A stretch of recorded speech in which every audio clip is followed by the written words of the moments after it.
Today we are going to study one of the greatest ancient civilizations of all time, the Romans. The history of the Romans started all the way back on 753 BC and went all the way to 476 AD on the fall of the empire. I said the history of the Romans started all the way in 753 BC with the Latins and had a long time and went all the way to 476 AD. Great history started when the early Latins walked from Eastern Europe all the way to the end of the Italian peninsula around some hills where they created villages. Those villages were called Rome, and from that year until 600 BC the villages were governed by local kings or nobles. On 600 BC everything changed. The people from the north, the Etruscans, saw the Romans and they decided to conquer them.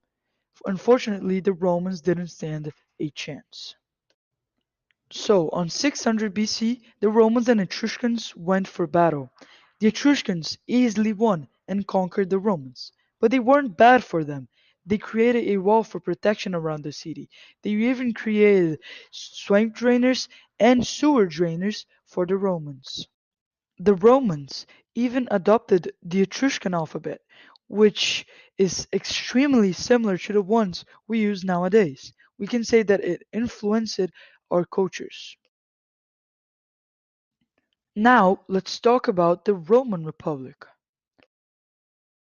The Roman Republic was established on 509 BC. It didn't have a king, the Senate ruled the city. It was established right after they took the Etruscan king out of the command.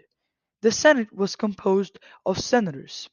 The senators were chosen by the people by the act of voting. The senators took their office for life. We can see that from the word senator meaning old in Latin, as much of them were older.